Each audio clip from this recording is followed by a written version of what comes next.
Hola mi gente, it's your girl MsMalcolmHughes coming to bring you another book review, and today I will be talking about Boy Crazy by Deana Dean. It's one of my October reads, so I'm still bringing you book reviews from October that will be happening through the month of November, and I will have fresh books for you all in December. But for right now, I'm gonna do something I rarely do ever, and that's actually read the description of the book, because this time I think it's perfect. Usually I just give you mine, but this one is really good. So Chloe is a smart girl who makes a decision as a teenager that shapes the rest of her life. Will Chloe live up to the expectations of her family, or will she be just another girl stuck in the system? Chloe has a strong support system that includes her straight-laced successful father, her opinionated and older friend Tony, her sometimes boyfriend / child's father Terry, and Nona, her lovable and straightforward grandmother. So in short, we follow Chloe, a young girl who lives in Chicago, my hometown, who happens to become pregnant as a teenager, right? And the thing about this story that makes it so unique is its relatability. Honestly, it draws you in immediately, and it's written in such a way that you feel as if you're having a conversation with one of your really good girlfriends. Like one of your really good friends is telling you about their life, and you are just a part of the journey. You understand the peaks, the valleys, the woes, the bad decisions, the good choices. Immediately from the moment I opened this book, from the opening line, I was wondering, whoa, who is this girl? What choices has she made? Because at the beginning, it's this woman, right, who's saying like she doesn't like to operate from a place of regret, and talks about choices that she's made throughout her life and how she hasn't always agreed with all of them. And it makes you ponder as well, like, whoa, so what's happening here, right? So I love that immediately. One thing that did catch me off guard initially is that we have a very opinionated protagonist. From the moment she's kind of playing offense in a way, kind of counterattacking all the different stereotypes that we placed upon her. No, I don't have daddy issues. No, I don't come from quote unquote a broken home. That's not why I became pregnant. And she goes on this kind of stance for a little while, and honestly, initially, I disagreed a little bit. I was like, I don't know if I agree with the opinions of our protagonist, right? Because all of those things may be true. You yourself may not deem yourself to be X, Y, and Z based on societal standards, but that still doesn't mean that some of that didn't impact the choices you made, right? So I remember very early on grappling with that, but then it actually caused me to step back and question myself, because do I have to agree with the main character in order to like the book? Do I have to agree with what I'm reading in order to think it's a quality story? And of course the answer is no, right? That is actually one of the best parts of life, having something that challenges you. As either Ben Franklin or Aristotle once said, the mark of an educated mind is the ability to entertain a thought without accepting it, right? So the fact that this main character had so many strong opinions that didn't necessarily align with my own actually made me more intrigued, because she was opening up the table for her to share her experience with us, the reader, and I really appreciated that. And even as the story continued, I actually found that I didn't always agree with her again by some of the choices that she made, but I appreciated the journey in order to be able to get the inside thought in the background as to why she made the choices that she made. So I think one thing that all of us can always relate on is romance, right? And our experiences with it. So again, what makes this story so beautiful is the relatability. You have a young girl who's fallen in love with not the best guy, right? But she still loves him. They have their own bond. They have their own love, even though it's very toxic at times, but they do share a bond, and it's from a genuine place. And it's that first love for her, right? Putting trust in someone when you think that they have your best interest at heart. And maybe they do, but they're undoubtedly looking out for themselves as well, and the enjoyment that they're desiring in the moment, right? So grappling with that, and her just maturing throughout the story is what really makes this story worthwhile and engaging.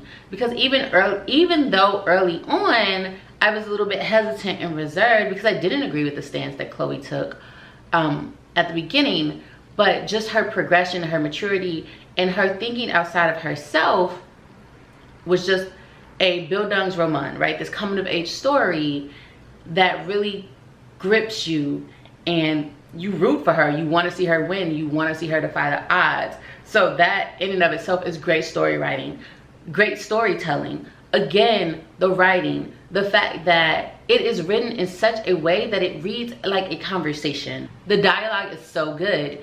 Even though you've never met these characters, you're being introduced for the first time, you get a very distinct understanding of who each character is. And I'll give you two very strong examples of supporting characters that are amazing. One is her Nona, the story of Nona. Nona is a woman who has known struggle and strife throughout her life, but has persevered and has kept an open heart throughout it. I don't want to spoil the story for any of you, but it really is great. The story of Nona and her husband and how they met, and the background story of Nona's family, it really is amazing. Honestly, when I was reading it, I really felt like the movie The Photograph. You remember how you had the story of Issa and Lakeith, but then you also had the story of Issa's parents. And if you were like me, I much prefer the story of Issa's parents. Like, I thought it was beautiful. I thought it was captivating. I thought it was unique and raw, and the way that it was shot during that time to really show us the difference between modern day and that time were just brilliant, in my opinion. And same thing here. I think that story in itself can be its own story. Deana Dean, if you're listening, you may want to write that story. I would read it. Another character is her friend Tony. Tony, if you don't have a friend like Tony, you have a cousin like Tony. Tony is that straight shooter friend who is going to tell you like it is, who's not going to take no mess. But what is, again, beautiful about this story is you see Tony start in a not so great place, kind of a bitter place, a dark place, but you see her progress and you see her grow. Tony actually ends up becoming known by the name of Naja, and it's just a story of elevation and growth and that self-healing and self-actualization to say, I want to be someone different, right? Once you've been shown a better way, I think it's beautiful and I think it's well done. And I think it's unique in that sense, right? You have all these characters that are relatable, but also none of them are stagnant. Even Chloe's parents, their relationship, how it blooms over time.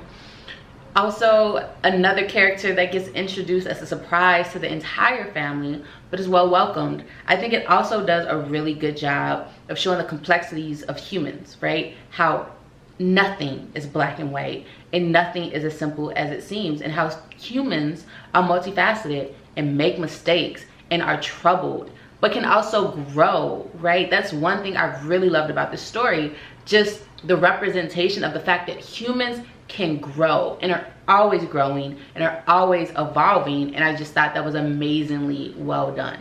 Another piece is, again, discussing the characters.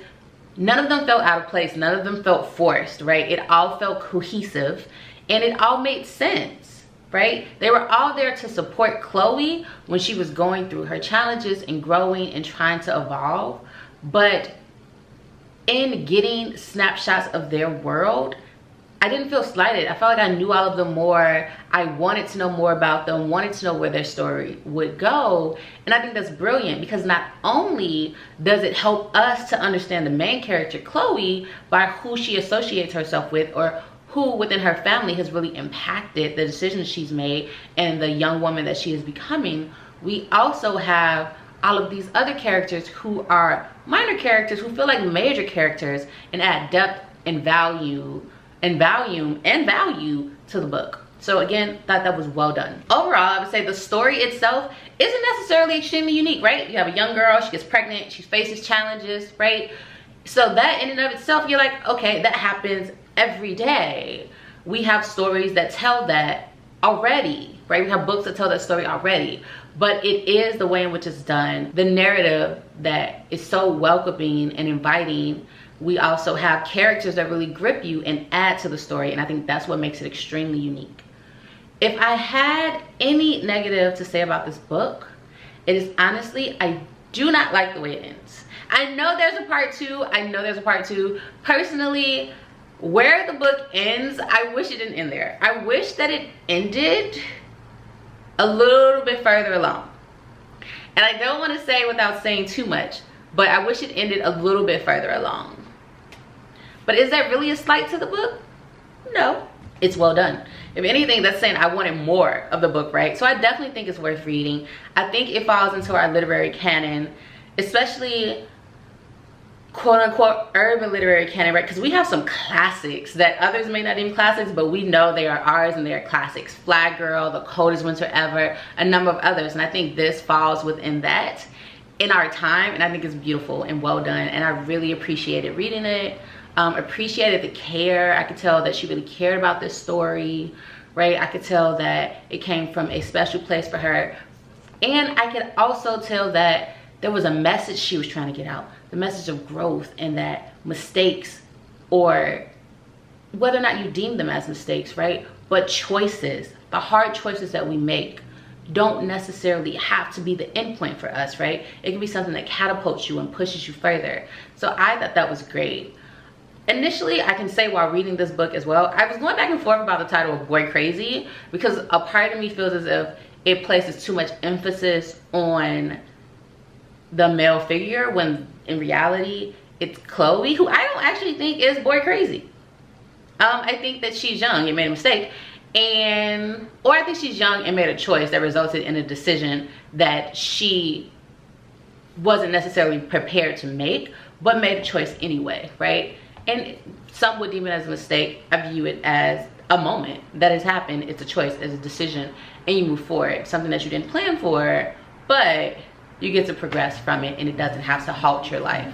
But upon further reading and continuing with the book, I'm not mad at the title. Actually, I don't hate it. I get it. My most favorite title, no. If I had to title the book, I probably would have chosen something else, but I think it works and I think it makes sense. And it's not my book. So for all of those reasons, I think overall the book is really well done, and I'm definitely planning to read part 2. Like, I just am. I want to know where these characters go, and I think it's great storytelling, right? When I'm so invested in your characters that I'm willing to continue on this journey with you. So if I had to give this book a grade on a scale of A to F, I would definitely give it, I would give it an A-. And here's, it's such a petty reason. The ending, y'all know I have a thing about endings. I have a thing about endings. And I think the book is great. I think it's well done. I wish that the ending had been different. It wasn't anticlimactic, probably because I know there's a part 2. I just really wish, like, if I didn't know there was a part 2 already out that I can go read right now, it would have bothered me a whole lot more. So I say read it. I think everyone should check it out. I actually want all of you to read it. You can go grab it on Amazon, Kindle. You go look at the reviews on Amazon. 5 stars across the board. It's really good. I definitely think you should check it out. If you do, let me know in the comments down below. Would love to have dialogue with you all about it. That's how good it is, and I just want us to talk about it more. And just if you have the same interpretation as I do. Also, please feel free. I want us to have dialogue and conversations about books. So like, comment, share, subscribe. That's what I'm here for. So as always, appreciate you all so much. I hope everyone is staying safe during these times. And remember to give time and to have the best day of your life on purpose. Why? Because we don't know how many we got, and we should appreciate all of them and take advantage every day. Peace, y'all.